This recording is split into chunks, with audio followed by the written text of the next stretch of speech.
So it's the evening of July 4th and I'm outside in the garden just doing a few things. I'm actually planting up some suckers of the Floridade tomatoes and the cherry tomatoes so that if I decide I have to take these tomatoes out, I'm going to have them already. So anyway, while I was doing that, I found something else and I thought I'd, take you with me while I try to figure out what to do about it. So here we go. Here's my beautiful zinnias. And I start noticing something upsetting. Look at this. Definitely got the powdery mildew going. Here's some. I do not want it to pass itself off from right here to right here, which is my cherry tomatoes. And then as you can see, it can just blast itself right down that line. I certainly don't want it to do that. So we're going to go ahead and treat it right now because this is the first I've seen of it. And I am not happy about seeing it here. So I'll show you what we're going to do. I'll come over here to the table with me and I have hydrogen peroxide. And I have this 1 gallon jug that specifically is for hydrogen peroxide. And I am going to pour it inside of this little jug right here.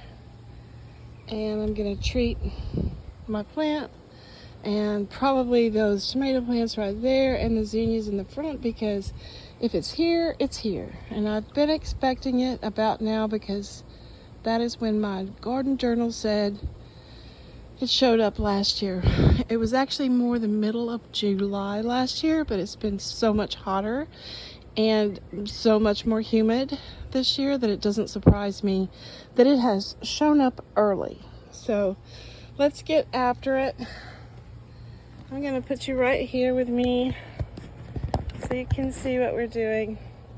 I'm going to take this one because this is my electric sprayer and I love it because I don't have to.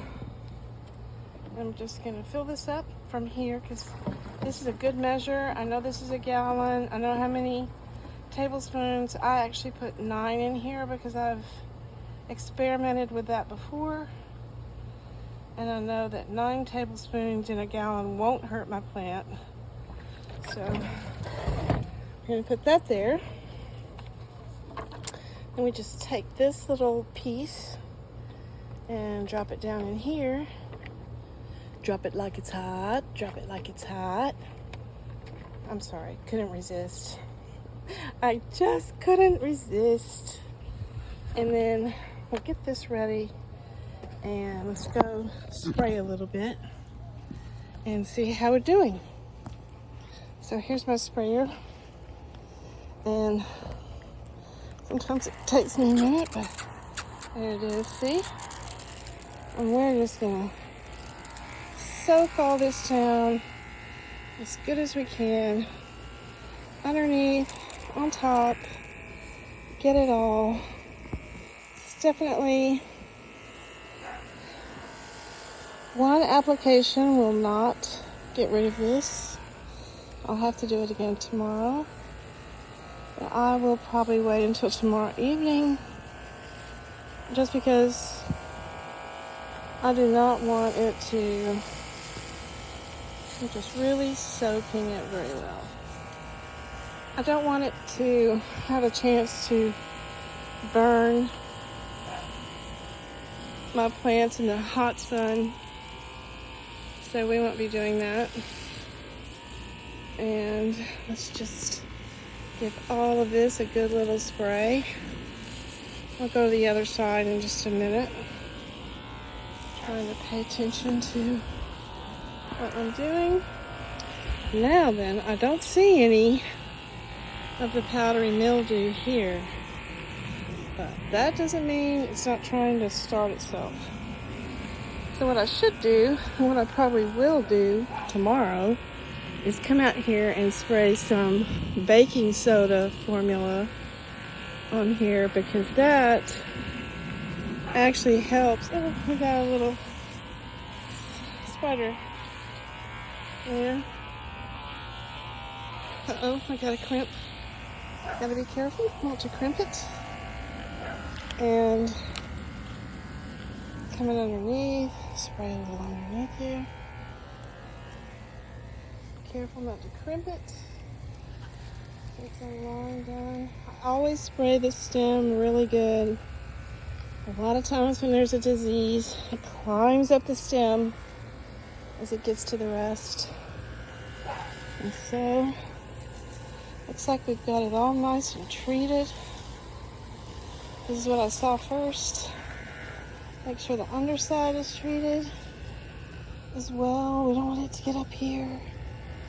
So, powdery mildew can really get on it and decimate plants pretty quickly.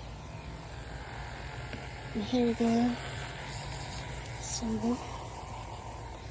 let's just throw some on here too, because once it's one place, it gets somewhere else pretty quick. And I want to make sure that doesn't get around here to the okra leaves or anything. Oh, see? We've got some right there. There it is. Just showing up like we expected it to. We'll do our best to fight it off, but it's really hard this time of year. And these are these pole beans I've got coming up this trellis right here. Aren't they pretty? Nice pretty flowers. All right. Let's take a walk through the tunnel. Check this. Oh, we got some here. Let's get rid of this. Let me see. This squash that I have. I'll probably just come cut these leaves off too. Get some underneath on the top. This is a patty pan squash. I've been babying it. This is my second run of pickle bush cucumbers and 3 more little babies right there, see? And these are all planted from seeds I started. All right, let's move on up here.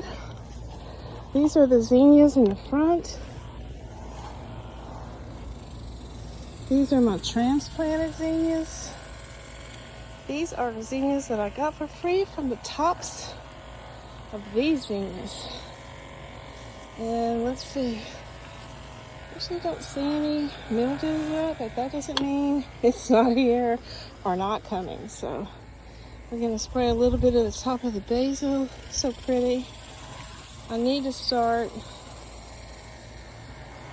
doing the basil the same way I do these zinnias. Aren't you just the prettiest thing? Just don't let that get on you. Here we go. Again, I'm not seeing any up here yet, but it's coming. It's definitely coming. So, you see how pretty these zinnias are and how they're branching out? That is because I am pinching them. And I've gotten a lot of new ones just from doing it this way. Oh, the little dragonfly wants a hydrogen peroxide bath.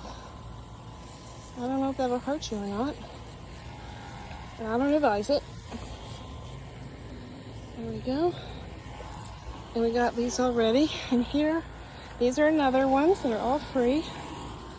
And I planted from pinching the tops and rooting them, giving them a chance to grow a little bit, and then getting them. These peppers are going to get processed this week. And here's sunflower seeds that I started late. Here's another one that I started late. And here's some basil. And I still have quite a bit, so I'm just going to go ahead and keep putting it on everything until I run out. This is a floridate that I started from a seed.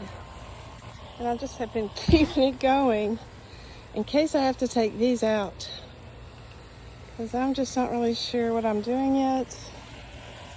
And I don't know if I'm gonna have to take all these out because they're done producing and put new ones in, or what.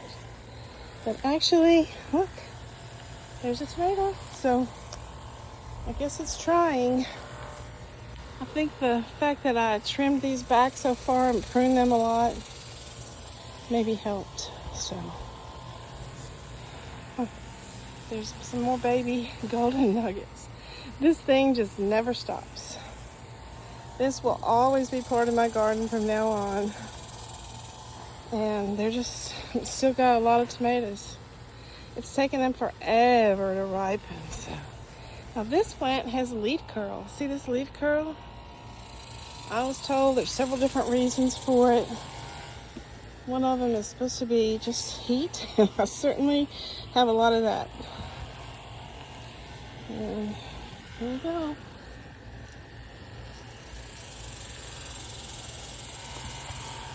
Here are the little katydids up in the trees. Every now and then you'll hear one squawk because a bird will get it. Snakes like them too. Look, there's a little baby Roma.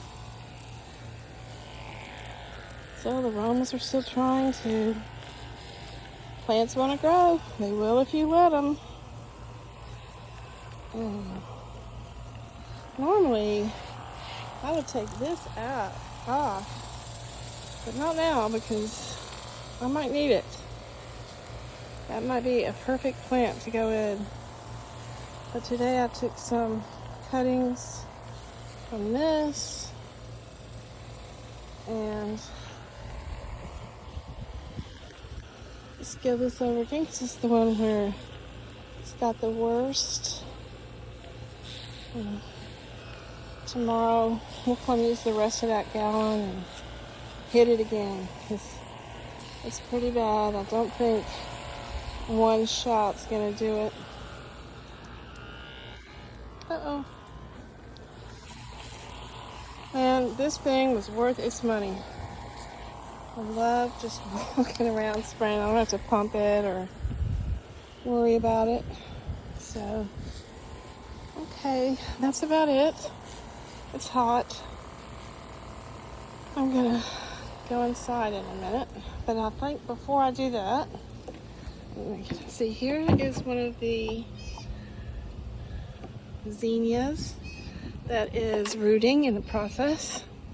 And here are some cherry tomato suckers that I'm giving a chance to get watered, and then I'll put them in dirt and I'll show you what I'm doing with them. I'm gonna take them over to the teenager greenhouse. That's the baby greenhouse. Oh, look at you. We have a little visitor right there. You got a visitor? What are you doing, huh? What you doing? You don't like that? Okay. You can live in my greenhouse. It's okay with me. All right. So we have all of these going. These are all suckers. Floridae there, and then I've got some cherries coming. And these are zinnias. And as soon as I feel like they're nice and established in the dirt, I'll move them out to the garden so that we'll have succession of those. And every day I've been coming out to pick the okra, and right there is why. Like that grew overnight. That grew overnight. There's some. And there's some over there. These are the shishito peppers. Everything is still growing okay. So the garden hasn't actually shut down yet, but it will. By the end of July, there will be very little I can get to grow out here because it's just unbearable. In the meantime, have a great evening. Get outside. In this case, enjoy the cool of the evening. Enjoy your garden. Grow some food. Grow some flowers. Bring them inside so it makes you smile. Have a great night.